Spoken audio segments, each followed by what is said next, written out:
go ahead and convene the meeting. Great. I'm ready now. Good morning, everyone. It's 11:03 a.m. Welcome to this Board of Directors meeting. It's a special board retreat for power procurement for East Bay Community Energy. Today is Wednesday, July 6th. Again, it's 11:03 a.m.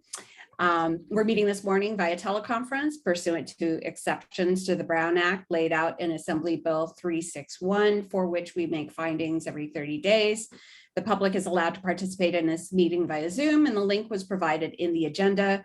During public comment, please use the raise hand feature to be recognized, or if you're joining by phone, use *9 to raise your hand, and if you're recognized, use *6 to unmute yourself.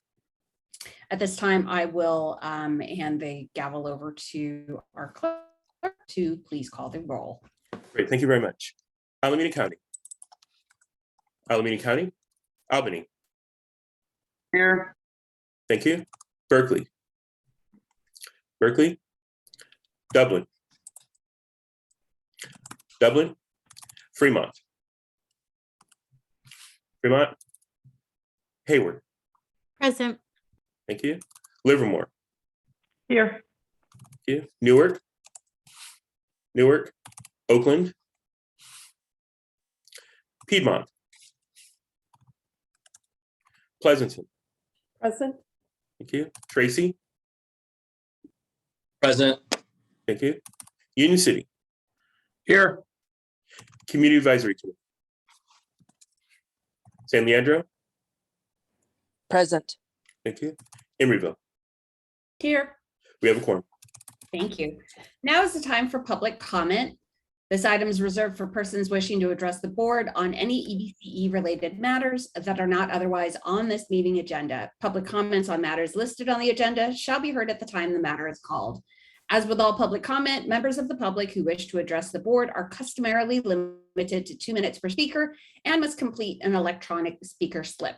The board chair may increase or decrease the time allotted to each speaker. So, Mr. Clerk, I'll leave it to you to call any speaker slips that have been submitted and any raised hands in order.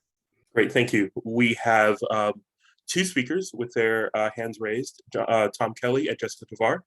Tom Kelly, you're recognized for 2 minutes.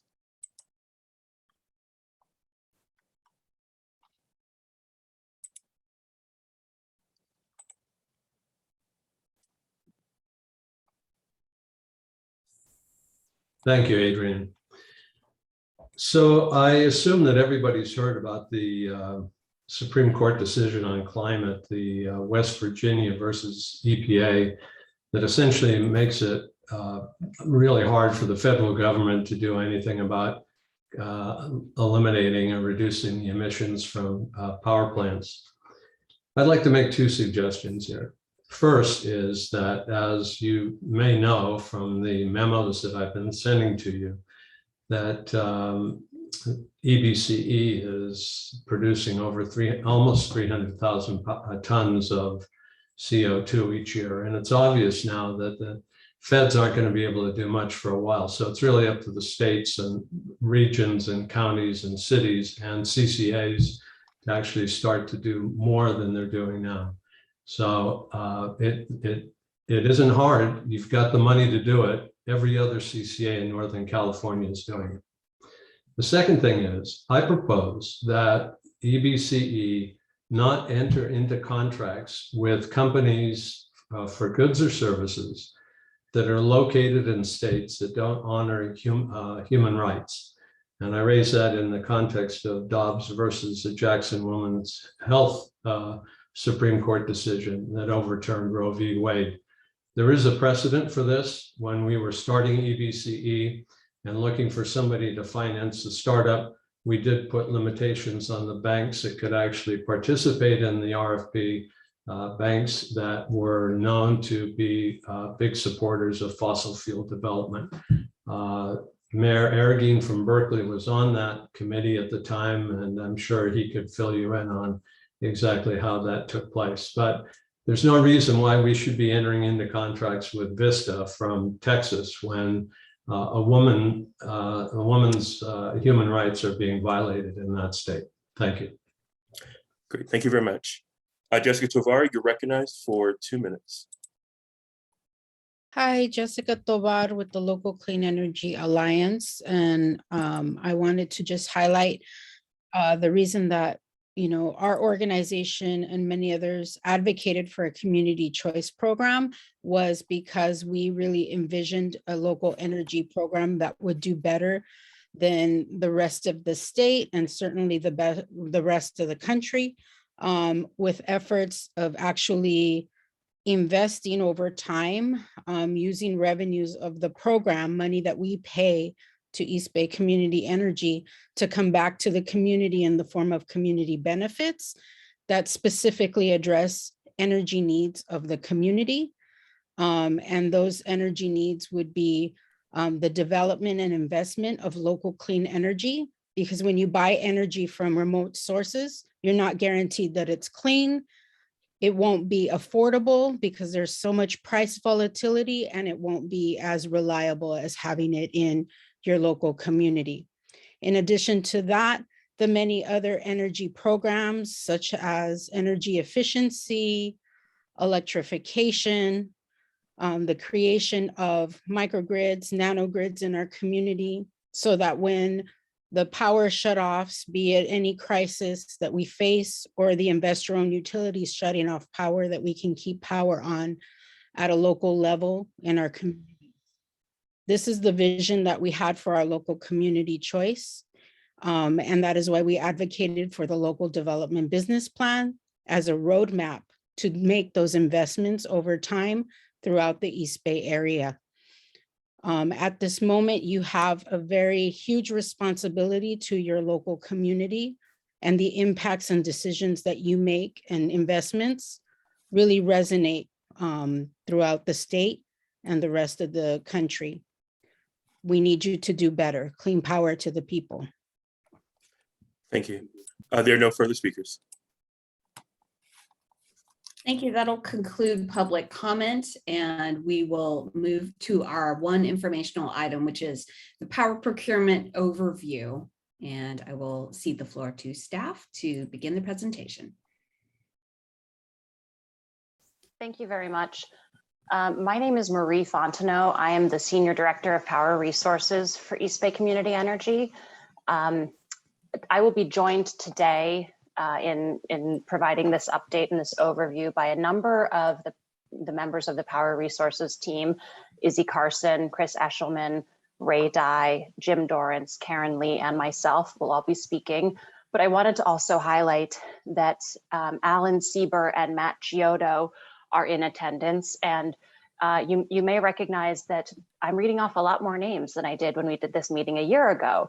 I'm excited that our team has grown and that we've added some really talented and experienced new team members to support the work of the Power Resources team and support East Bay Community Energy and our goals to achieve a clean and affordable portfolio of resources for our community. So I just wanted to make sure that everyone is aware of that. Adrian, would you go forward to the next slide, please? So this is our agenda for today. We'll start out with an overview and a refresher, if you will, on energy markets. We'll talk about the Renewable Portfolio Standard, which is a state compliance obligation. Then we'll talk about integrated resource planning. We'll talk about energy risk management and business risks. And we'll close out talking about resource adequacy. I want to invite the board to ask questions throughout the presentation. If possible, it would be great if you would please try to hold your questions to the end of each section. But if you have a question or something on a particular slide is unclear, please feel free to jump in and ask a question during the section. But again, to the extent you can hold questions till the end of each section, I think that'll help us stay on schedule a bit. Any questions about today's agenda before we jump into things? Okay, terrific. Well, I will hand things over to my colleague, Chris Eshelman. All righty. Get to the next slide here. Cool. Yeah, so we're going to do an energy market overview, and then the second half is going to be about RPS compliance. So energy market overview. So here in North America, this is just showing America here, but North America is integrated with the US. There are a number of balancing authorities or independent system operators that exist throughout the country here. The first one that was ever created was PJM, Pennsylvania, New Jersey, Maryland, over there on the right side of the US. And that was the first one that got going in the US here. And then all these other ones started cropping up across the country. On the left side here is California. That's the California ISO, abbreviated as the CAISO, C-A-I-S-O. And it is mainly in charge of balancing most of California. There are certain sections that are not within the California ISO Balancing Authority that can be seen within those white areas there. But yeah, it's most of California. Next slide, please. Cool. So the job of a balancing authority is to manage the supply and demand within its territory. So each of those ISOs manages the balancing authorities for each of their respective territories, and here in California manages, as I mentioned, most of California. In the map on the right side there are certain areas that are run by municipalities, other corporations that have different sections that are not within the California ISO. The CAISO Balancing Authority itself has a peak load of 45 to 50,000 megawatts, depending on how crazy the weather is. But that's just sort of an average peak there. So that's pretty hefty load there. And 26,000 and counting miles of transmission. So transmission lines are the higher voltages. This does not include the distribution lines, such as the ones that are throughout neighborhoods and lower voltages. So you can imagine there's a lot of electricity flowing throughout the state here. And the role of the CAISO is truly to maintain reliability throughout the state. And sort of secondary to that is to create a competitive wholesale power market that counterparties can both submit supply and demand bids into, but their true function is to maintain reliable operations for the state of California here. And should the market ever get to a point where things are going too crazy, or there's huge generators that trip off lines, or major transmission lines go down, as we've seen in the San Diego blackout back in 2013, the power market will cease to function and they will take over a purely reliable operations kind of standpoint. Next, please. So the wholesale market itself, run by the California ISO, has a few different components to it.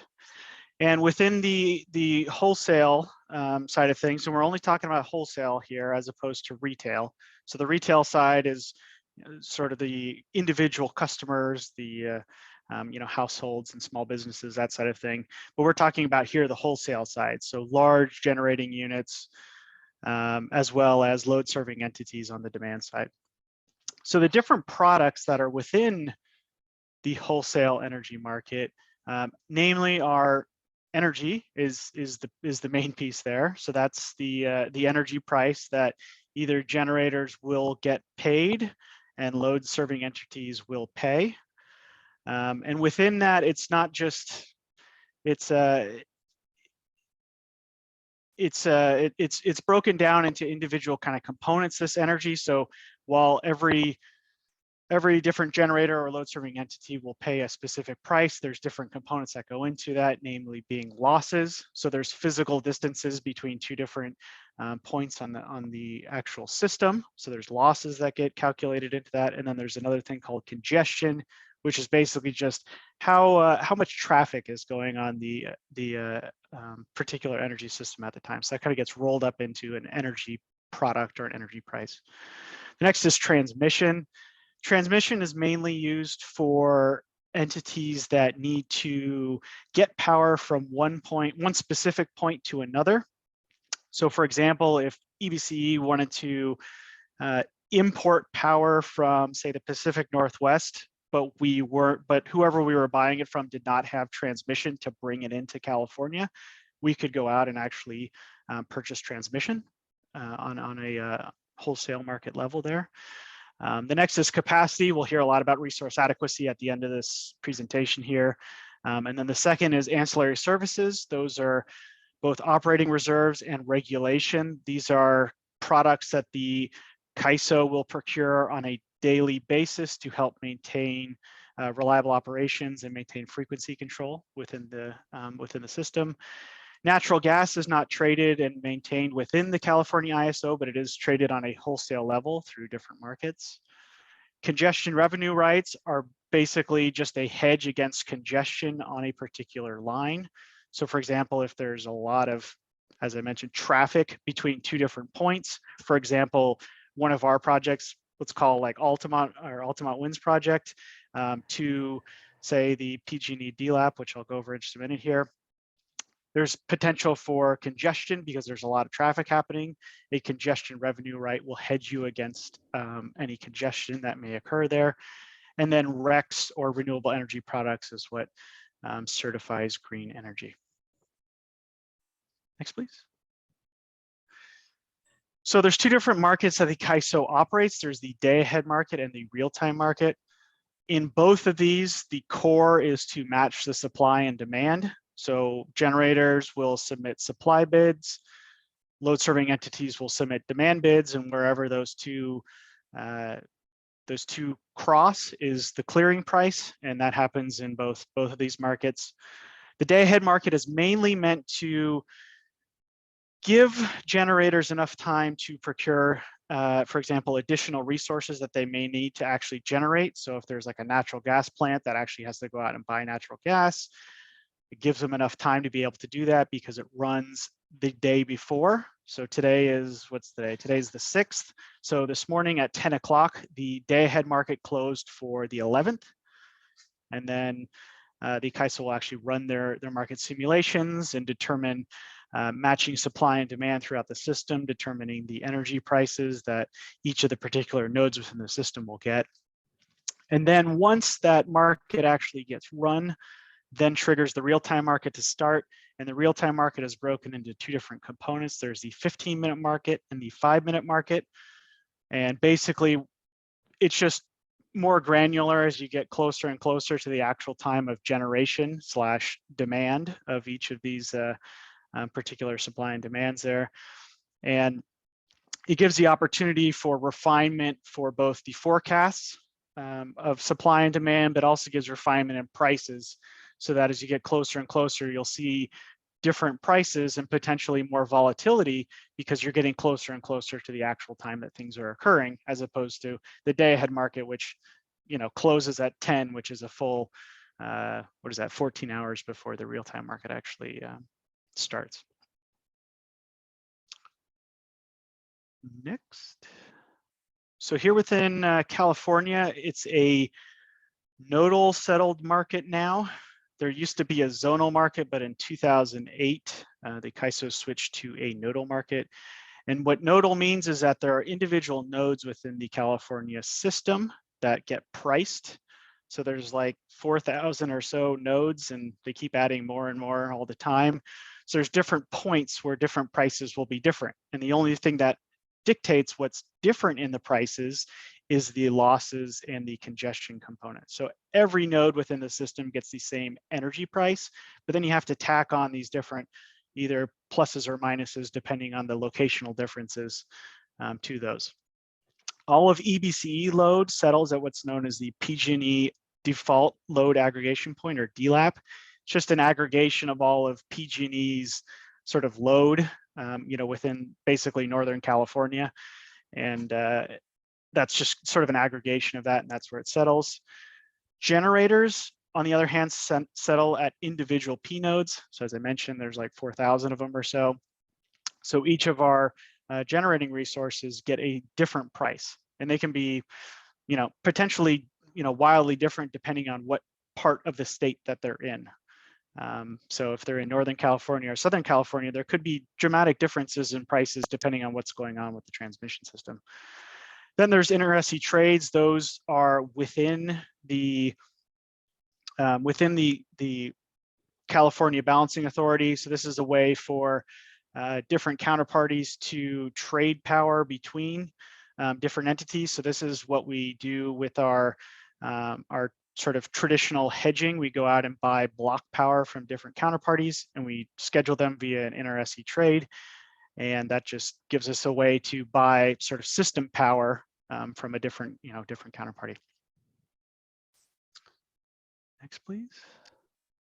And then just lastly here is the California EIM, known as the Energy Imbalance Market. This takes place in the 5-minute markets, the last of the 3 markets that the CAISO runs here. And this is a way for California, as well as the greater West, to tap into each other's resources. So across the West here, all of these different balancing authorities that are named here in this map are part of this sort of greater 5-minute market. And what this allows the California ISO to do is to tap into different resources that are across the West, both North and South, and to help generate cost savings, to improve reliability, to allow for greater cohesion amongst the Western sort of states here and balancing authorities. And this is proved so far since they implemented it, which is back in, I think, 2016-17 timeframe, been very useful. And now I will toss it over to Izzy Carson, who is going to talk about the RPS compliance items. Thank you all.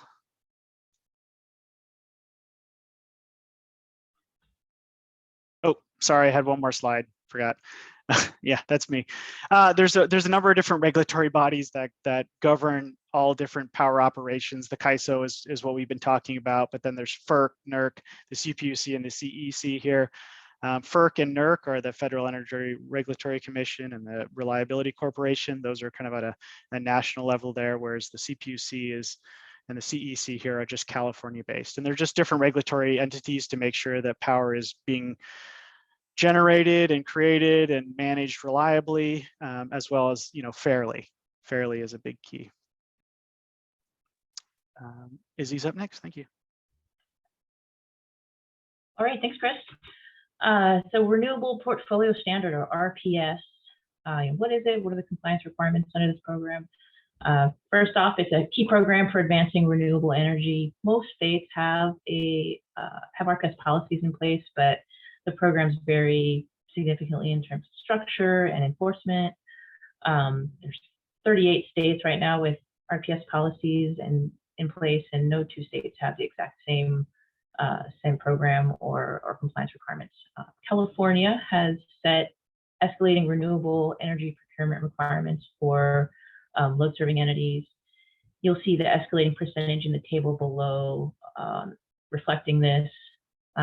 You'll also see that the compliance periods, or CPs, in the table below are a grouping together of several years.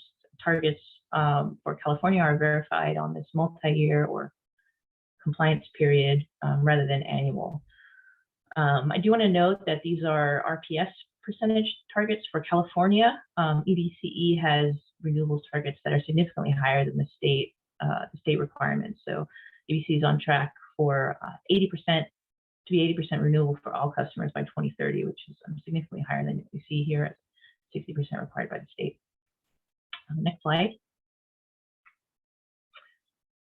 So portfolio content category, or PCC, and renewable energy credits, or RECs. These are the products that we use to meet compliance for the state. RECs represent the clean energy attributes of renewable electricity. A REC is really the certificate that's created when renewable energy is generated. One REC is equivalent to 1 megawatt hour of renewable electricity that's generated. They're classified into 3 distinct categories, as you'll see in the table below. So there's PCC1, PCC2, and PCC3, with the majority of the requirement for the compliance period coming from PCC1s. There are limitations to the amount that each group can count towards our RPS requirements. Again, so PCC1 is the bulk of the requirement there. it's considered a bundled product, the energy and the REC are together from the same source. And then followed by PCC2s, where they're both delivered at the same time, the REC and the energy, but they are not from the same source. And then PCC3s, which are the least amount that can count towards the RPS requirements, and the RECs don't have the underlying energy attached to the product. Next slide, please. This slide is really just to help differentiate between RPS compliance and power content, which is related but different requirement to disclose the mix of sources that are used to provide electricity. So RPS says that you have to procure a specific percentage of renewable energy, and the power content requirement says that of the total renewable energy procured, X% came from solar or X% came from wind, etc. It very much resembles a nutrition label, so it just designates what resources make up that total renewable energy. That's really kind of at a high level. And I guess I'd open it up to any questions or pass it on to Marie for our next section. Thanks, Izzy. I don't see any hands raised, so we can keep moving forward.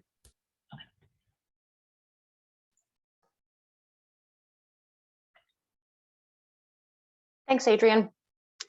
All right, now we're going to talk about the integrated resource planning process, what it is, why we do it, how California's approach to integrated resource planning is different from other states, and then some of the implications related to integrated resource planning. Next slide, please. There's a lot of text on this slide that I will suggest, maybe you can read the details of at a later time. But I think that what the most important thing to take away is that the integrated resource planning process, or IRP, is a biannual, every 2 years planning process that the California Public Utilities Commission requires all of its jurisdictional load serving entities to perform. Now, historically, and in a traditional vertically integrated utilities territory, like PG&E of the 1980s, or NV Energy, which serves a lot of Nevada, when an organization like that does an IRP, what they think about is what do we think our demand is going out into the future, going 20, 30, maybe even 50 years out into the future. And then how do we want to invest our capital to meet our demand going out into the future? And what are the like the policy things that organization wants to achieve? In California, we do it a little bit differently in that, you have it's not just one organization thinking about capital commitments. You have many publicly CPUC jurisdictional investor-owned utilities, community choice aggregators, and even energy service providers, companies like Shell, for example, that are all CPUC jurisdictional, and we all have to work together to make sure that there are going to be enough resources to meet the state's need for electricity going out into the future.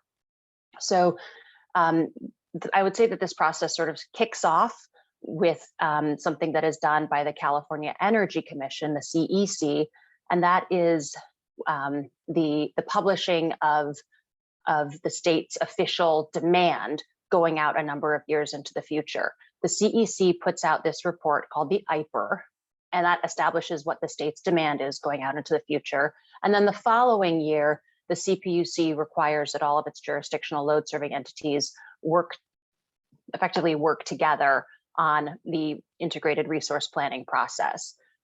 The CPUC has a lot of requirements about how we do this analysis. We have to use the CPUC and the CEC's, the Energy Commission's view of what load is, or get specific permission to use any different demand numbers. And we have to have some shared assumptions around what resources are going to be available, what transmission is going to be available in California and outside California to bring energy in and, and meet our customers' needs. But then the individual analyses are left up to each jurisdictional load serving entity. This process has very real impacts, although it's a planning exercise, an analysis and a planning exercise that goes 10 to 20 years out into the future. And it's an analysis of what we think our portfolios could look like, what types of resources we might have in our portfolios going 10 and 20 years out into the future. And it's also an estimate of what we think the cost of those portfolios are. When we turn our results into the Public Utilities Commission and we say, based on the information available to us at this time, this is what we think our portfolio will look like. This is what we think the cost of our portfolio will be. The CPUC takes the results of these analyses and basically aggregates them all. And then the CPUC looks at, does the CPUC think that there are going to be enough resources based on the commitments made by or based on the analyses and the write-ups provided by these jurisdictional load serving entities? Does the CPUC think there are enough resources to reliably meet the state's needs for electricity and capacity going out into the future? And so there are very real impacts of this. Two of them have been that, well, it's the same thing that's happened twice. As a result of these IRP filings, the Public Utilities Commission has come out and ordered its jurisdictional load serving entities to procure additional resources for the upcoming years. So back in, I believe it was 2018 or 2019, the CPUC released a near-term reliability procurement mandate requiring that entities procure certain amounts of resources by summer of 2021, 22, and 23. And then 2 years later, the CPUC released another procurement mandate called the midterm reliability mandate, requiring more new resources in 2023, 24, 25, and 26. And there are, based on that. I'm sorry? Oh, I think Member Narum just needs to mute her. There Okay. Okay, great. So because the CPUC has given out these procurement mandates and they're actually being rather prescriptive about the types of resources we have to procure in each of these years, it takes away some of EBCE's ability to sign contracts that we think are maybe the most economic or that are, perhaps like the best aligned with our particular customers' preferences. For example, there's a requirement that we procure a certain amount of energy from resources that are effectively geothermal resources. As EBCE actively tries to procure resources in Alameda County. There's not I'm not actually aware of any geothermal reserves in Alameda County. So that's an example of like a type of resource that we actually couldn't buy in our service territory. And so the thing that I really want everyone to take away from this is that the IRP process, although weedy and overly technical, is something that's really important to our organization, because coming out of it, the CPUC makes us make procurement decisions and sort of forces us into procuring certain types of resources based on the analysis that we turn in and that other entities turn in. Next slide, please. So when we're doing this compliance filing and this analysis, some of the things that we ask ourselves are, what would be the ideal mix of resources to meet EBCE's own needs and our own internal policy objectives, and what are the right resources that will contribute to the state's needs, like the state's need for reliability. Ideal is an important word to focus on here, because when we're talking about a planning exercise that looks 10 to 20 years out, we can say that we think that maybe 5 solar and 8 wind resources plus 1 geothermal, that's what seems ideal for 10 years from now.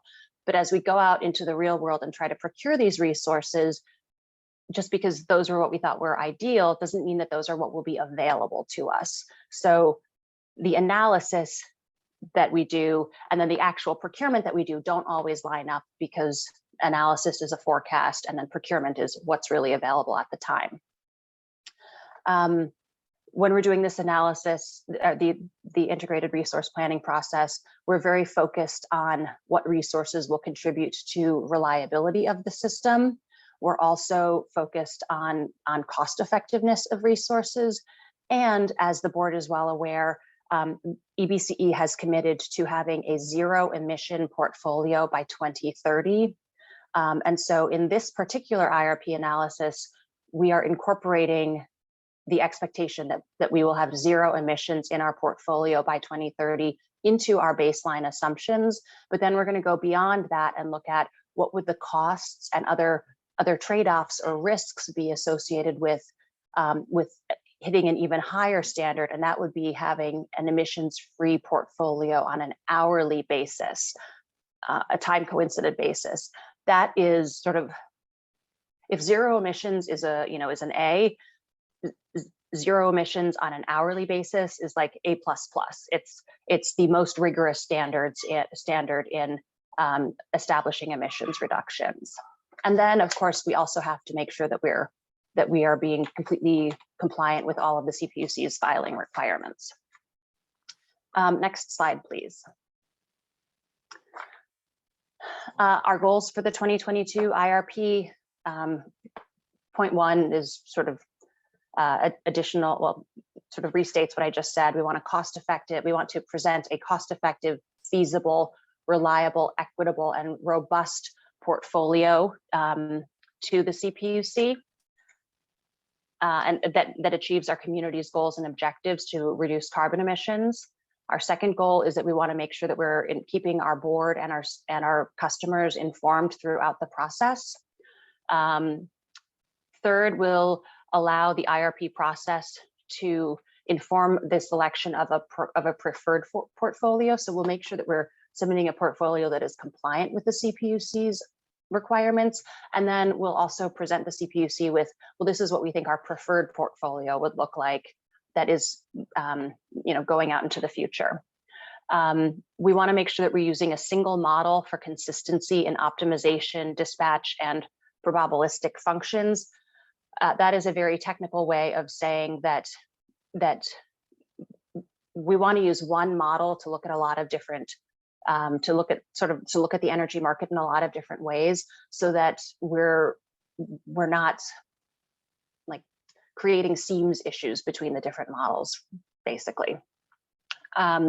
Fifth, we want to test a range of portfolios in scenario modeling and risk analysis. For example, in a few slides, my colleague Ray will talk about risk in energy markets. Coming into this summer, we've seen forward prices for energy at levels higher than any of us have ever seen in our careers. This is the type of thing that we want to be testing against. What if prices are extremely high? What if prices are extremely low? How does that impact our different possible portfolios of resources? Our sixth goal, of course, we want to meet the CPUC's requirements. And then seventh is that we want to make sure that we get approval from our board on the compliance filing and the work on a timely basis. Next slide, please.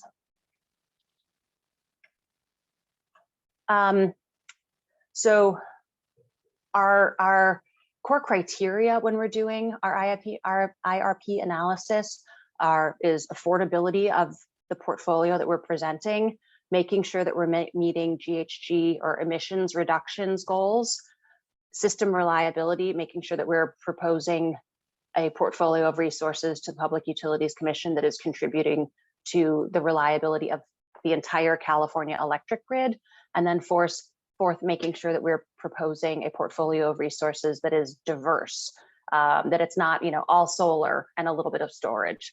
And that'll make sense, a little bit more sense in a couple slides when I talk about hypothetical resource planning exercise.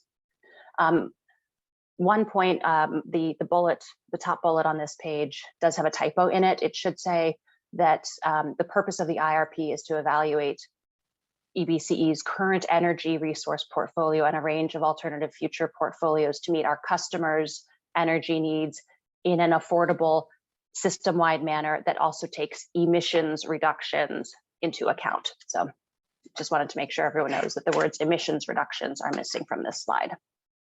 Next slide, please. This is an image. I'd like for you to think of this as an image of how the integrated resource planning analysis functions. The gray section in the middle represents elements of the analysis, the very detailed technical quantitative analysis we are doing.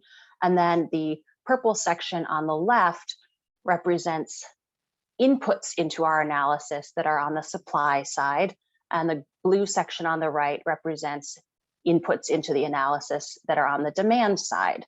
And the key to think about here is that if we change anything on the purple side or anything on the blue side, it will change the results of the gray boxes in the middle here.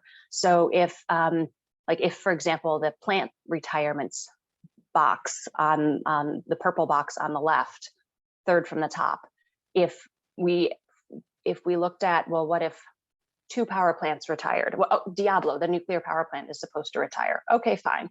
That's happening in 2024, 2025.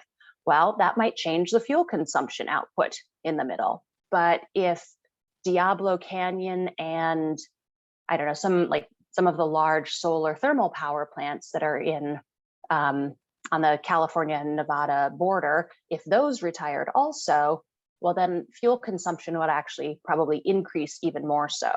And the same is true on the demand side. If demand increased or decreased, it could result in changes to emissions and environmental impacts. So all of these, the purple supply-ish elements and the blue demand elements change the results of the gray analysis. Next slide, please. Okay, a minute ago, I made the point that we would talk about some hypothetical resource planning, and this is where we're going to start doing that. This slide represents a hypothetical day in January of 2024. We have a made up blue line that represents our demand on this individual day in January. And we've made up a portfolio of resources that, let's pretend we had 1 geothermal, 1 wind, and 1 solar resource under contract to meet our demand in 2024. Well, this would be how we were hedged, the contribution of these resources towards meeting our blue line demand. Next slide, please. This is what the exact same resources might look like towards meeting our July demand on a random day a random July day in 2024. Unsurprisingly, there's a lot more sun in the summer than there is in the winter, and so you'd see, wow, that we're in much better shape on a July day, but there's still hours in the morning and there are still hours in the evening where EBCE doesn't have any resources to meet our needs. And so if we were to present this to the Public Utilities Commission, they would say, you have not, if everyone is providing portfolios that look like this is not meeting the state's needs for reliability, because everyone would be short of energy and capacity in the morning and the evening. Let's see. Next slide, please. So when we're thinking about what type of resources do we want to have in our portfolio, the first thing that we look at is what is our demand forecast going out into the future? What does the blue demand line look like on a month, on an average, on a monthly basis going out 20 years? Then we look at what are the compliance requirements that we have to make sure that we're meeting. Do we have enough California Renewable Portfolio Standard eligible energy to meet our RPS requirements? do we have enough to meet our resource adequacy of certain resources to meet our resource adequacy requirements? And then do we have enough resources to meet the commitments that we've made to our customers? Then we look at what's going on in the market. How, based on the portfolio we already have in place, what is our open position? Those those white areas. How exposed are we, and what it could be the impact of market prices on our exposure. Then we think about risk management and how we want to protect ourselves against financial risk. And are we thinking about entering into transactions that actually can be financed and built? Next slide, please. Then we think about what are, so we prioritize all of those objectives. Number one, compliance. Compliance is always important.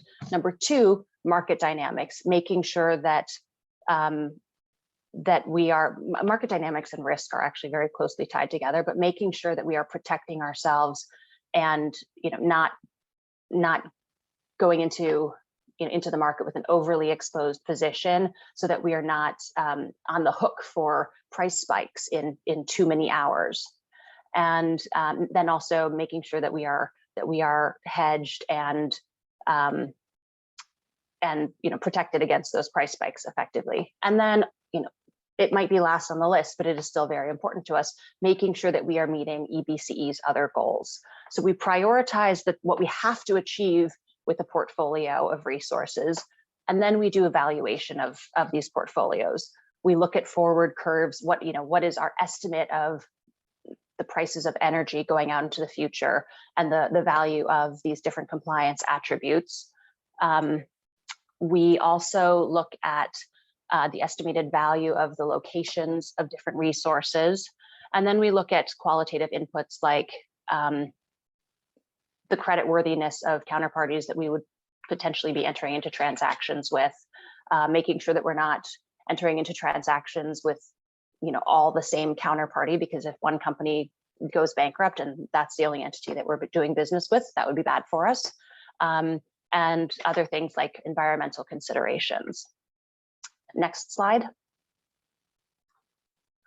So then we establish, based on our portfolio of what we have now and what we need, what are the resources that would help us, sort of fill in the gaps, the red circles underneath the blue line where there's white exposure to energy market prices, and how can we, could we procure resources or add resources to our portfolio that avoid us having a lot more generation above the blue demand line, or that could sort of absorb that excess generation. So we think about what are the products that can actually meet our needs given our current portfolio.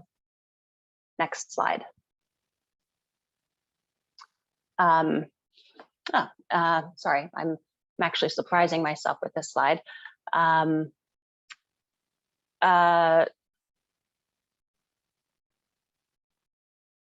So when we think about how hedged we are, this is actually a different set of resources on a day in January. To be hedged is effectively to have an insurance policy against the prices in the CAISO energy market. In this made up scenario, we would only have generation from a couple resources, not even in every hour of the day. And so wherever there's a white space gap between the hour on the bottom and the blue demand line, we as an organization are exposed to whatever the energy markets prices are. So if prices are high and there's a big gap between our demand and the resources that we've provided, then we're on the hook. We have to pay a lot of money to the energy market for the energy market to cover our needs for us. And that puts risk on us. Let's see, I think that's everything that I want to say on this slide. Next slide, please. we don't go out and look to procure, an all wind or an all solar portfolio, because as we saw in the January and July example slides that I just presented, if we did so, we would end up in a situation where with too much solar, we would have way too much generation in the middle of the day, way too much generation above our demand, and we wouldn't be really getting any credit for it in the morning and evening hours when we still have some demand. This slide is showing that the incidence of CAISO market curtailment of wind and solar resources has increased in a meaningful way over time. Now, it's of course important to realize that it's not just that the incidence of curtailment has increased, but the amount of generation from these types of renewable resources has increased dramatically over time as well. But we, as a state, we are in a little bit of a problematic position where everyone has a lot of solar generation in the middle of the day, and there's more solar on the system than there is demand for it. Now we're all buying more energy storage resources so we can, store up some of that energy and discharge it in the early morning or discharge it overnight. But this slide sort of speaks to the fact that just having wind and solar in your portfolio, and probably just wind, solar, and storage, is not the right mix of resources to make sure that you have a robust and risk-averse portfolio. Next slide, please.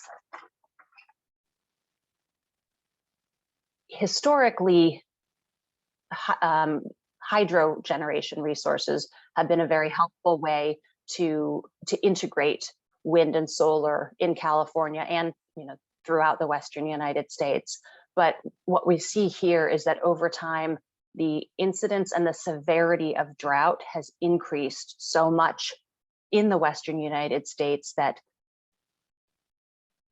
those hydro resources are not as available as they were in the past.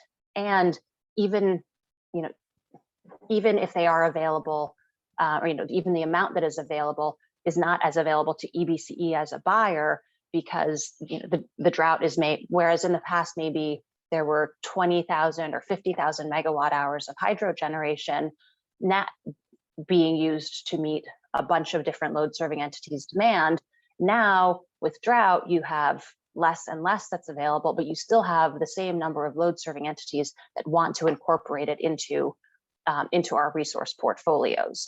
Chris, is there anything else that you'd like to add about this slide? I want to thank Chris for putting this together for me. Yeah, it's there. So this is for the Western US as opposed to just California. And that's a key thing to note, because a lot of the hydro generation in the West is centered around the Pacific Northwest. So that gets captured in this chart as well. It's also showing that the exceptional drought category, the D4, the darkest, is actually the most significant, at least in the past, say 20 or 20 plus years. So currently we're in a drought right now. We've been in a few droughts in the past, but it seems like the intensity of the one that we're currently in, that seems to want to continue, is going to stay where, at least stay where it's at, or continue. So that's just something to keep in mind, because with drought, you typically also have warmer weather too. So you have increased AC load, perhaps in like the Central Valley or the central part of California, as well as decreased hydro.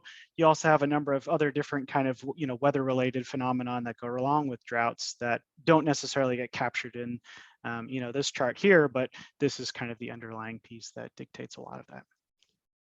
Thank you, Chris. Mm-hmm. Next slide, please.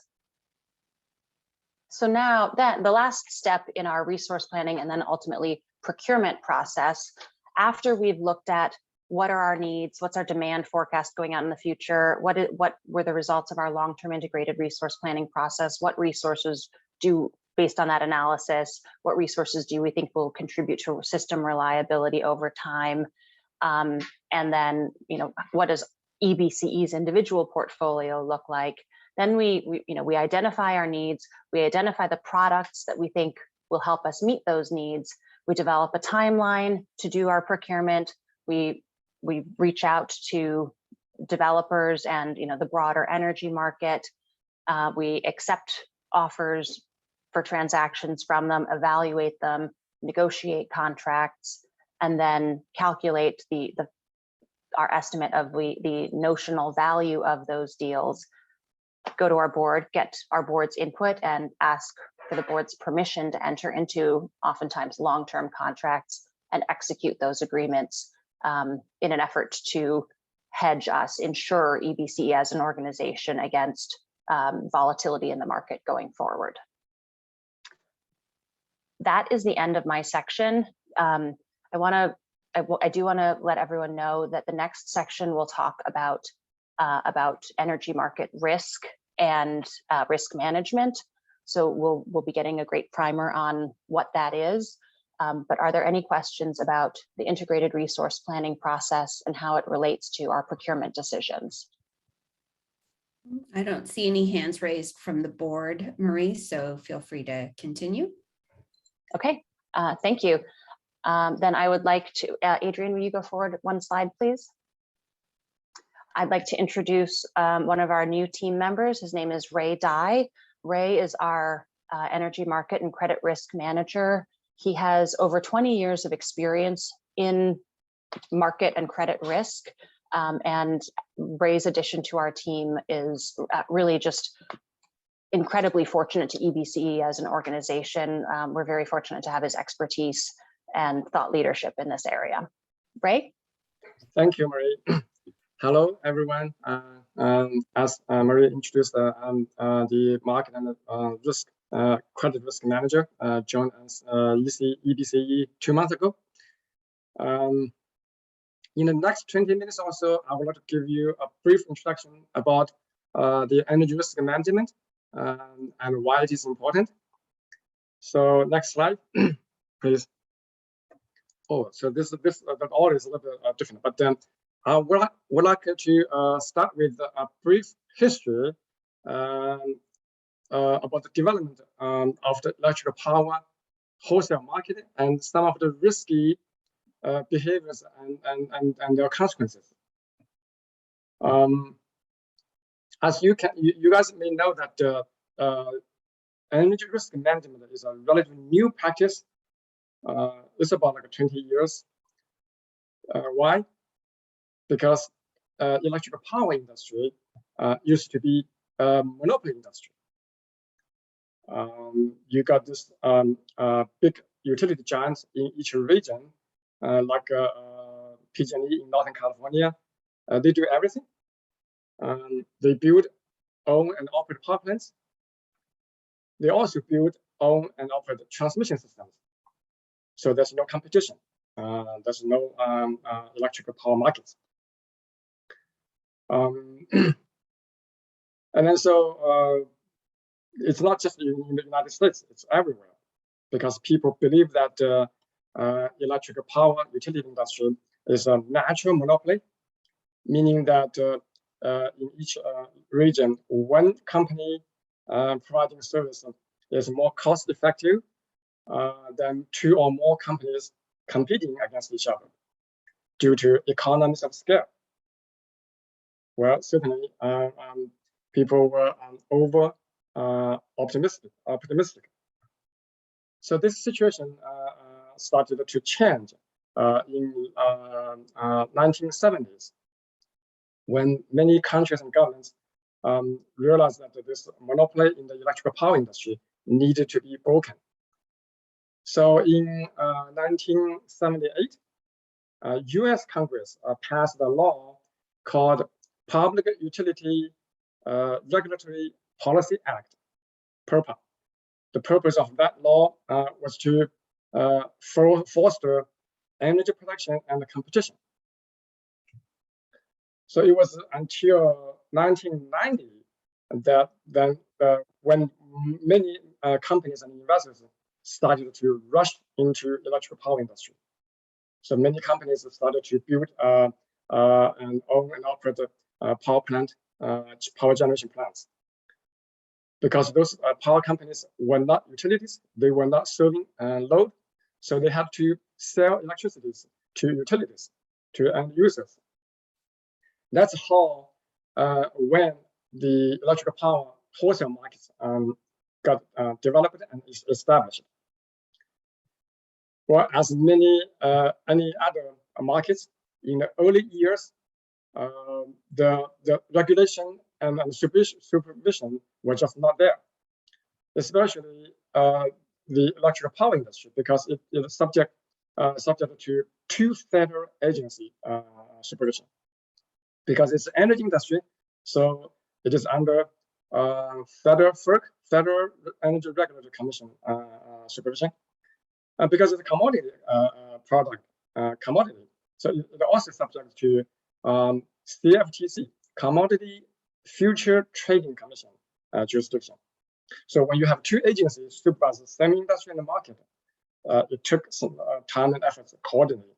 So in the early years, the lack of regulation and supervision left a lot of room for extensive price speculation and even market manipulation. And those kinds of behavior peaked in the year 2000 and 2001. I don't know if any of you heard or read story about Enron. Enron is a big company based in Houston. Enron collapsed, and Enron filed bankruptcy in the year 2001. In the bankruptcy proceeding of Enron bankruptcy case, a lot of evidence was discovered and showing that people were engaging in market manipulation behavior. For example, I mean, one of the recorded conversations shows that when Enron staff specifically asked someone else who owns and operates power plant manually do something like shut off some valve or switch of the steam turbine to create a forced outage incident, and that way create some severe capacity shortage in real time, so they can benefit from real-time price spike. Well, so this kind of extensive market manipulation behavior, of course, cause problems. Those kind of games don't last long. So markets crashed in 2001. Commodity markets together with the stock markets. So when markets crashed, many companies, energy companies, suffered tremendous loss, financial loss, and they had to sell their assets to fix their balance sheet. There was a huge wave of asset divestiture. So there was a saying that when the tide goes away, you see all the naked swimmers. Okay, that's what happened in 2001. So this kind of risky behavior also had a great impact on California energy market. Many of you probably remember that in 2001, California energy market experienced energy crisis because of the high price. Many the three major IOU, like utility companies, were all at the brink of bankruptcy. PG&E actually filed bankruptcy, and the electricity blackouts affected about 200,000 customers. And California state government had to step in to procure energy, sign contract with the companies to keep the system running. So the California Department of Water Resources took the responsibility. So they signed over 60 long-term power purchase contracts with those power companies at a very elevated price. California during that time also experienced the budget crisis under Governor Davis. So this certainly energy crisis together with this high-priced energy contracts just make the energy budget crisis even worse. It is, after those crises and the markets crashes, then the regulatory agencies started to strengthen the regulation and the supervision on electrical power market, wholesale market transactions.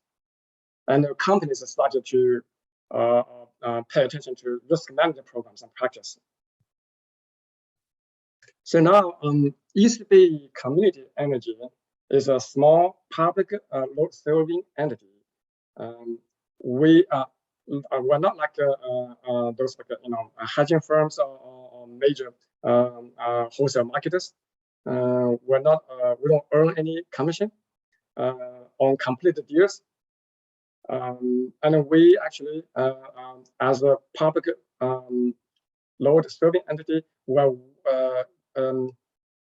FERC grant us a lot of waivers, exemptions as end user exemptions in terms of reporting, filing on your market transaction activities. But it is still very important to have a risk management program in place. Can you move to next slide? Okay, so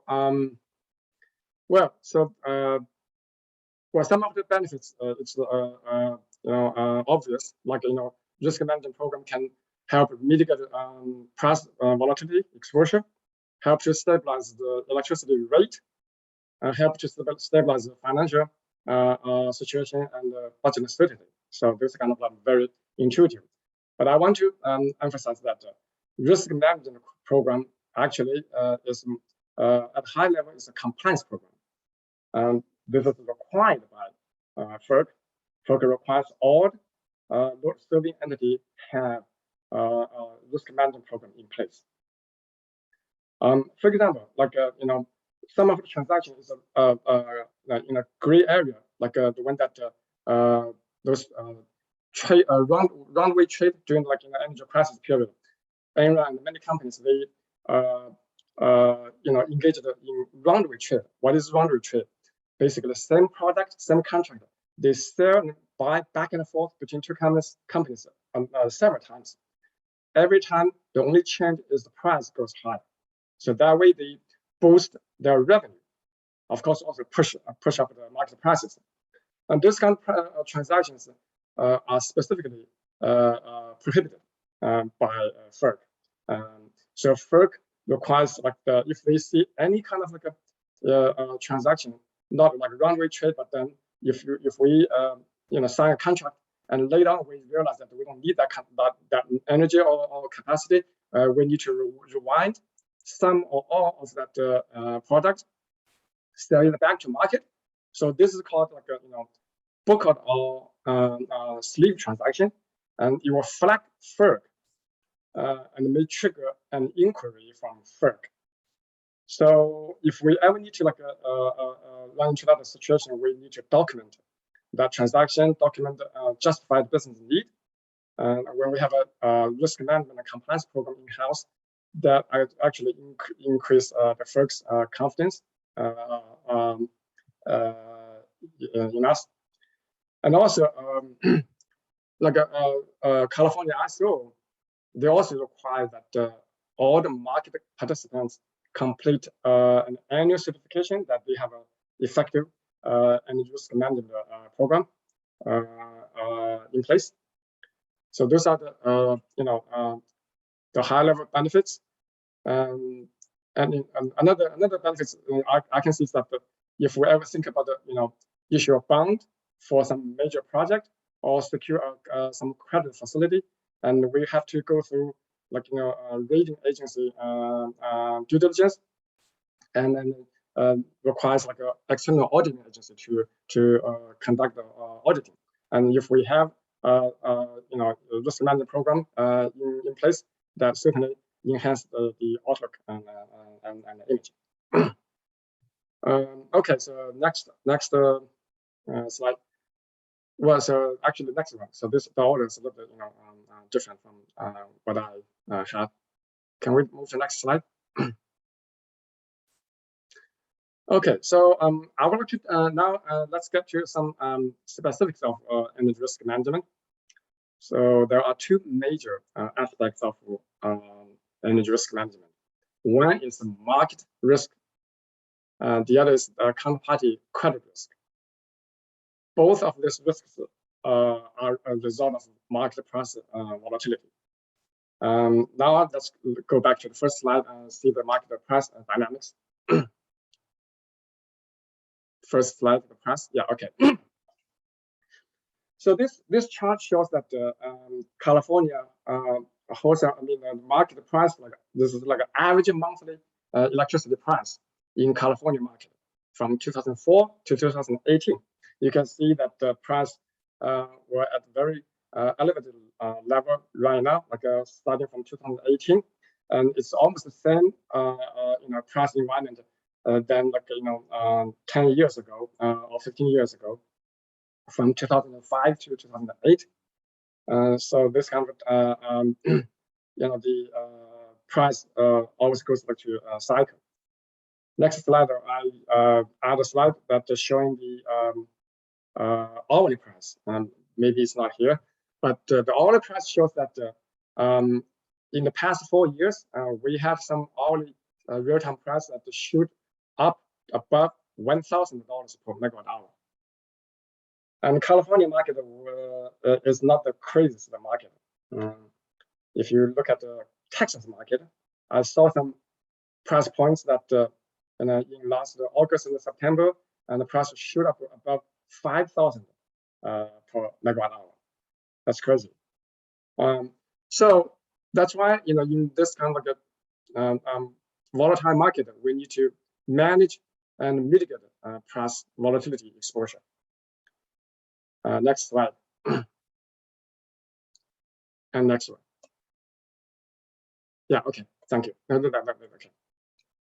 So we do this through long-term resource development, long-term renewable contract, and short-term market power purchase, and together with some shaped product purchase.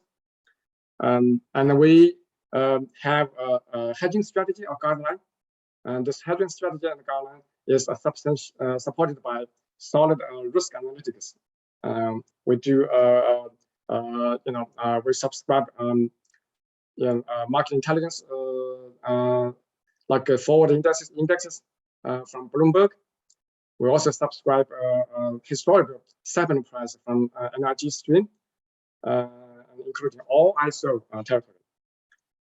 We use commercial portfolio and market simulation platform. And of course, we develop many models and tools in-house. So our procurement practice and guidelines are supported with solid data and analytics. So we want to ensure that our decision is sound and informed. Next one. So, and then the other aspect of the risk management is counterparty credit risk management. So when we sign energy procurement or power procurement contract, so we lock in price. So the price market open position exposure was mitigated. But then this exposure is converted to potential counterparty credit exposure.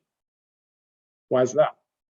I'll give you an example. For example, if we signed a power purchase contract buying 100 megawatt power base load at $60 per megawatt a year ago for a year, let's say for covering 2023. But right now, the market price for 2023 forward price is much higher. That means that the market value, the current market value of that contract is much higher than the cost we paid, the contract cost. That difference is called market valuation. Okay, so if the counterparty can fulfill their obligation, it's good. We're in the money on that contract. But what happens if a counterparty defaults?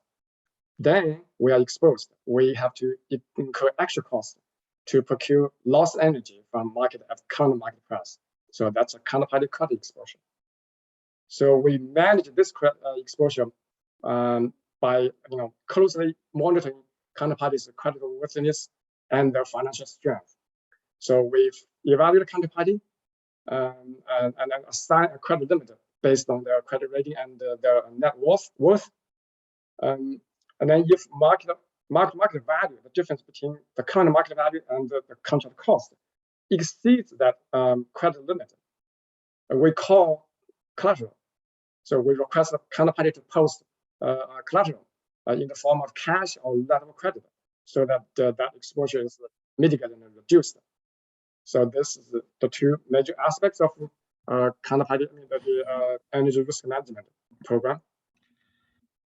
I think I conclude my presentation. I hope that I give you some overview of what is energy risk management and why it is needed for East Bay. And I look forward to your questions. Great, thank you, Ray, and welcome. And I don't see any hands raised from the board, so I'll hand it back to Marie and the team. Yeah, so then our next speaker is Karen. She will talk about the resource adequacy, one of the important regulatory obligations that we have to fulfill. Over to you, Karen. Thanks, Ray. Next slide, please, Adrian. Great, so I'll be spending the next 15 minutes discussing resource adequacy. So resource adequacy is also known as RA, and it is a CPUC compliance product. The RA program ensures there is adequate generation capacity to match customer demand, and it also ensures reliability on the electrical grid. RA is purchased as available capacity in units of megawatts per month or kilowatts per month. And EBCE's compliance obligation is determined annually by the CPUC using inputs they get from both the CEC and CAISO. We are required to procure an amount of capacity that is determined from the peak customer demand each month, plus a planning reserve margin. That margin has historically been 15%, but will increase actually to 16% next year and likely 17% in 2024. So the state is concerned about meeting overall grid reliability and as such increasing that planning reserve margin in the next couple of years. And finally, load serving entities demonstrate compliance to both the CPUC and CAISO on an annual basis, in which we submit, for example, the October prior for the following compliance year, and on a monthly basis. Next slide. So currently there's 3 requirements within the overall RA program. So EBCE has a system requirement, a local requirement, and a flexible requirement. Just a note that the local requirement starting next year, we will no longer be obligated to procure local RA, and that obligation will fall under the central procurement entity. So starting next year, we will have just the system requirement and the flexible requirement. Next slide. So we wanted to talk a little bit about renewables. So for traditional generation sources such as gas, hydro, or nuclear, their contribution to RA is typically just their nameplate capacity or project size in megawatts. So it's pretty simple. If you have a 100 megawatt gas plant, that plant's contribution to RA is just 100 megawatts. For renewables, such as solar or wind, the state does some really complicated system modeling to determine how they contribute to system reliability on a monthly basis. So Karen, could you remind us what nameplate capacity means? Yes, so nameplate capacity is just the project size. So in my previous example, that gas plant had a project size of 100 megawatts. And that is the AC capacity of that project that is interconnected to the CAISO grid. Great, thank you. You're welcome. So yeah, we wanted to point out here that the ELCC, which is really the amount that renewables contribute to RA, has significantly decreased from 2020 to 2023. And this decrease is especially dramatic for solar, and especially in the summer months. So what we're seeing here is a deeper penetration of renewables, especially solar, in the past few years with a lot of new build. But that means that each megawatt of solar has actually a smaller impact to overall system reliability. And so, for example, the solar ELCC was up to 40% in July. Next year, it will only count for 15. This is a pretty big change. And so we think this will really impact the market and contribute to an even more constrained RE market in summer months, such as July, August, and September, which are already pretty constrained. All right, next slide. So here we wanted to talk about RA reform and the new slice of day framework. So the intent of RA reform is to minimize customer cost, be able to meet system reliability on an hourly basis, and be adaptable to a changing grid, right? With a lot of intermittent renewables and also batteries coming online. I think the CPUC was finding that there was higher risk of not meeting reliability in specific hours. So this new framework will start with compliance year 2025. And under the slice of day, instead of meeting EBCE's RA obligation, which is really just for the highest hour in each month,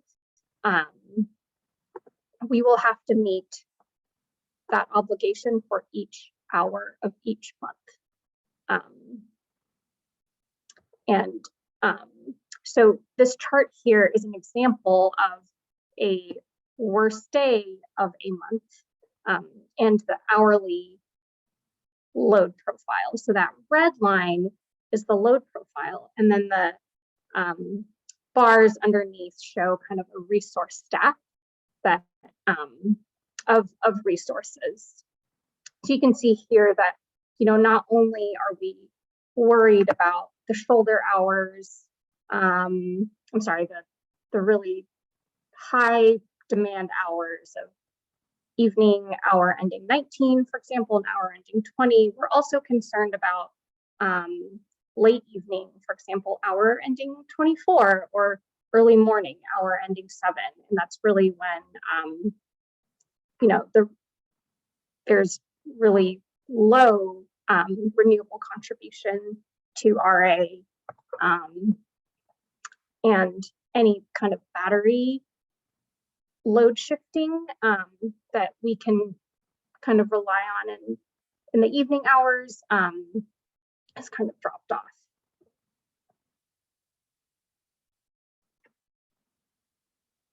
So Adrienne, so Marie mentioned this in the IRP section, but we wanted to highlight 2 procurement orders.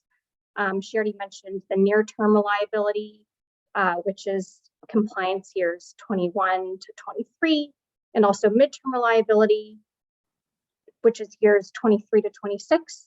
Both of these orders required load-serving entities to procure incremental capacity from resources such as solar, wind, storage, a hybrid of renewable plus storage, geothermal, and demand response. The table also shows the EBCE requirement. You can see that the midterm reliability requirement is pretty large, 4 times the previous requirement. And there's also some nuance with resource counting. For example, midterm reliability is derating project nameplates. So previously Diane asked about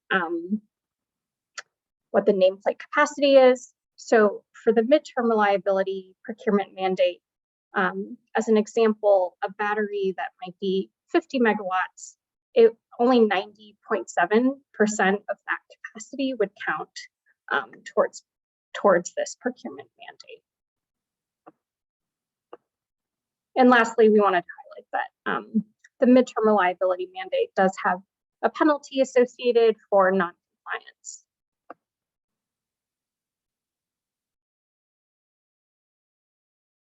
All right, that concludes resource adequacy.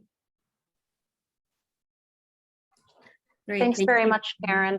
Are there any questions about the resource adequacy section? Or we've actually reached the end of our presentation today. And so if there are any questions about any of the sections that we've gone through, I'd love to open it up to the board to ask questions about the relevant sections or the interplay between the different issues. Great, thank you, Marie. And I'll go ahead and call folks in order. First up, we have Director Narum.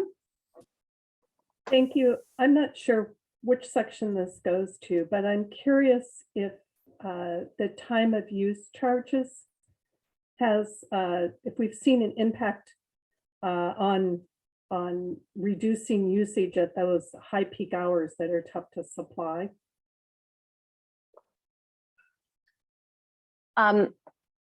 I don't have a detailed update on that, but I would say that at a high level, we have not yet seen a meaningful impact. Okay, it may be a little bit early for when that's gone into effect, but I just was curious if pricing is in effect helping or making people more conscious of when they, wash clothes or do whatever that uses electricity. Okay. Great question, something that we can keep an eye on and provide update on in the future. Yeah, I'd just be curious. Thank you. Thank you. Next up is Vice Chair Lopez. Thank you very much, and good afternoon, everyone. Well, first of all, I'd like to just remark that I am very impressed with our team. We have amazing people who work for us. I want to thank all the people that have been here throughout and are continuing on. I'm sure you're very popular in the workforce, and so thank you for sticking with us and being here and contributing to our communities. Also, I want to welcome the new folks that have joined EBCE more recently. Thank you for making the best choice that there is, coming with us, like you, Ray. I have to say, I think the people here and our team are so smart and a lot of technical, and you flatter me by thinking that I can be as smart as you in a lot of these technical ways. I won't pretend that I am. But I do have a question, and I hope I can phrase it in a way that's intelligible, given the high intellectual capacity of this group. There was one slide there that talked about, doing solar midday, and that's not really where the demand is, and that it's more in the mornings and the afternoons. And so solar and wind, there was one slide on that one. And so I wanted to talk about, well, what are the solutions there, especially given that EBCE is morphing over time to hopefully all of our jurisdictional bodies doing 100% renewable energy. So if we did, all of us went that way, but our demand is actually, on the front and ends of the days, where do we source our power from? Assuming, of course, we don't have the storage capacity yet in place. Sure. And if this is helpful, I can suggest that I think it's slide 21 would be slide 21, or maybe 22 would be a helpful slide to go back to look at examples. Now, I just want to be clear that this was a hypothetical day, hypothetical demand, and hypothetical supply resources. Mhm. But to answer the question of how do we fill in the gaps, how do we fill in gaps in morning hours and evening hours, we have to we enter into long-term transactions. We have long-term contracts with generating resources, and that includes wind, solar, energy storage, batteries, and now a geothermal resource that was added to our portfolio. That resource won't come online until 2026. But we have to procure energy through long-term contracts from a diverse set and different types of resources, and then we can enter into shorter-term hedge transactions where we procure energy for shorter periods of time from the developers of projects, or from sort of financial players, companies like Morgan Stanley or Goldman Sachs, who own a lot of resources. And so we can, or Bonneville Power Administration, which has a large hydro portfolio. So we can seek to fill in some of our hourly need through shorter term transactions. Okay. And so we will talk about this more in upcoming updates on the IRP process that I will provide to the board in the coming months. But we will look to procure more longer term contracts to make sure that we are bringing resources online in and around and delivering energy into California that will meet the state's needs and EBCE's needs. But then, on the midterm to short term basis, we execute transactions with companies that have large fleets of resources and can sell us individual hours to help shape, so that we're providing a shape of energy that actually meets our need. And unfortunately, it's going to mean either having exposure to market prices or buying more than we actually need in some hours. But the answer is we're going to do a bunch of everything. I see. Okay. Well, thank you. That I didn't realize that there was that was that. And so I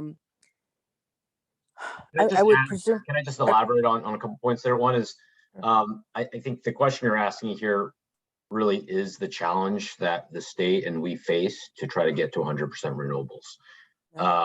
To fill in these gaps, as Marie noted, will certainly be a sort of all of the above approach. We will need to diversify our portfolio, both in terms of technology types as well as different types of contract structures and different tenors. We'll need to layer in what you see here, geothermal, wind. There will be a lot of solar. We will add a lot of battery. We currently already have quite a number of battery contracts in place that will be coming online. That will help to bring some of those gray bars into those shoulder hours. And we'll further try to add more geothermal, more wind. California as a state, unfortunately, is fairly constrained in terms of how much more geothermal and wind we can bring online. There's just not as much of that resource out there. Yeah. With that said, developers are continuing to work both within Alameda County, out of state, and other parts of California to bring more wind, more geothermal online. We're looking at new technologies as well. So offshore wind is an area where that is certainly a very long lead time technology to be able to bring into the portfolio. We're looking at sort of more of that 10-year duration time frame, but that's a resource that can help also diversify and bring in generation in other hours. And that's why there are significant long duration storage mandates as well. So looking at 8-hour plus storage mandates, they are more costly, but that's what you need, as you can tell, in order to deliver energy in those overnight hours. The last thing I would just add is from a policy perspective, I want to make sure to highlight that the board approval and our current mandate in the 2030 horizon is to be 100% clean. So it's both renewable energy with large hydro as well. So large hydro not being categorized officially as RPS in the state of California. And also the mandate assumes that we are 100% clean on a net basis. So that means if you assume that the state of California as a whole is not 100% clean, we can actually provide and procure more solar energy, because that still helps to bring renewable energy to the state of California. So on a net basis, we're 100% clean. Obviously, our goal longer term is to be 100% clean. That is load coincident, and that's what the state is striving for. But on a shorter duration, in this sort of 5 to 10 year horizon, it is on a net basis. Okay, well, thank you, Howard. I will pretend I understand exactly everything you just said. But like I said, I am very, very happy that we have such smart folks so that I can help provide, some very general policy direction based on your very acutely aware recommendations. I'm really glad that, we're having this. I think it's really good for the board to hear this, these special retreats, and so that we can continue to familiarize ourselves and get more in tune with the nomenclature, and then just sort of have a little bit of a gaze into your daily lives and some of the struggles that you are facing, because it's very complicated, a lot of puzzle parts, and especially as I think CCAs continue to come online and they continue to aspire to be 100% renewable, and we're asking that to be locally sourced. It helps us appreciate how complex that ask is, that it's a very complicated ask. Okay, well, thank you very much. That's my questions and comments for today. Thank you. Great, thank you, Vice Chair Lopez. I just had a question about the IRP, Marie, and are we exposed to the planning process of other CCAs? And if so, what are the big differences? How would you characterize the differences in our IRPs? I assume we're all trying to get to that that mountaintop of as much renewable, as much clean energy as possible. But I wrote this down: net coincident, 100% emission free. I'm learning so many. I thought I got all the acronyms. You guys are throwing new ones at us now. But how do we look different from other CCAs in California and in their planning process going forward? It's a little premature to answer that question. So we are in the analysis stage of the IRP. We have hired a consultant to actually run a quantitative model for us and do the analysis, and we will be putting together portfolios that are compliant with the CPUC and that are our preferred portfolio. I will be giving an update to the board, I think in September, on how it's all looking, and then presenting the board the final results of the analysis in October. The filings at this time, the filings are due to the Public Utilities Commission in November. I don't recall the exact date, but once those filings are actually made to the commission, I'll have more detailed visibility into what other CCAs are forecasting, in this particular round of the integrated resource planning process. But I can tell you that at a high level, and to the best of my knowledge, what I'm about to say might not be exactly accurate. To the best of my knowledge, I'm only aware of one CCA that already has a goal to have carbon-free energy on an hourly basis, time coincident basis, by 2030, and that is Peninsula Clean Energy. I'm aware of other CCAs that have the same goal as EBCE of having an emissions-free portfolio by 2030. But again, I might not be totally up to date on which CCAs have the 24/7 carbon-free goal. And how CCAs plan to achieve that, and the costs that they're willing to incur are different. I regard EBCE as one of the more fiscally conservative and cost-sensitive organizations in the CCA community.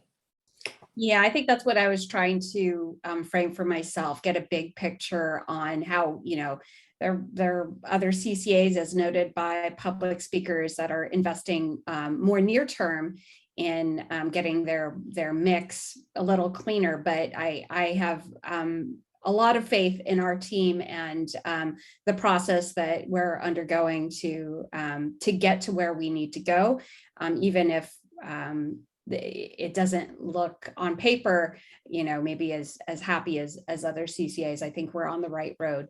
I do want to make time for public comment. So Mr. Clerk, if there are any speaker cards that have been submitted or electronic comment, let me know. Otherwise, please go ahead and grant 2 minutes each to the attendees with their raised hands.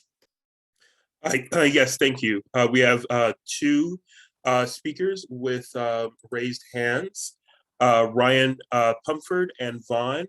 Ryan Pumford, I'm going to recognize you for 2 minutes. Hold on 1 second.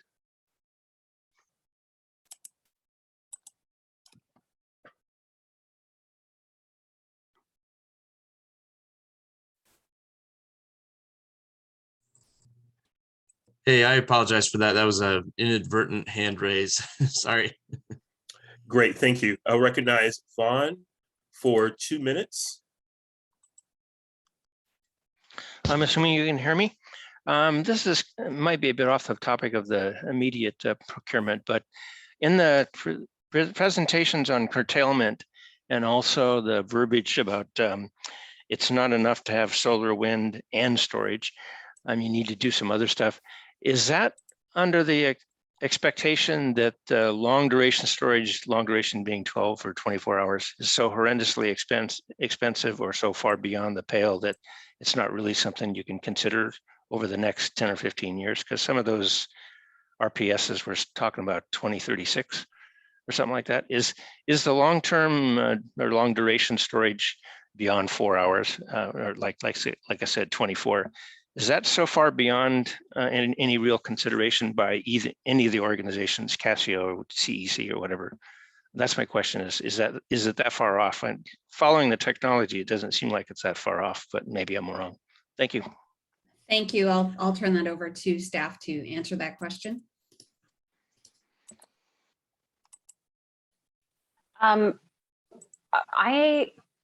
I am not aware of a 24-hour storage technology. That said, in theory, you could take any duration of storage and turn it into 24-hour storage by not using the maximum ability to dispatch or to generate energy, from spill energy from the storage device. To date, EBCE has looked at 1, 2, 4, 6, 8, 10, and 12-hour storage resources. And we have found that the shorter duration resources tend to be the most economic. But yes, there are longer duration technologies available. All right, seeing no other hands raised, and if no speaker cards have been submitted, we'll go ahead and conclude public comment and bring it back to the board for any additional comments, any questions. Thank you, staff, for the really in-depth presentation. I know I do need it every year as a reminder, and I appreciate the new things that were added this year, including the risk management. And welcome. I'll just second Vice Chair Lopez on welcoming our new employees, and thank you for all of your thoughtfulness and on this very, very complicated issue.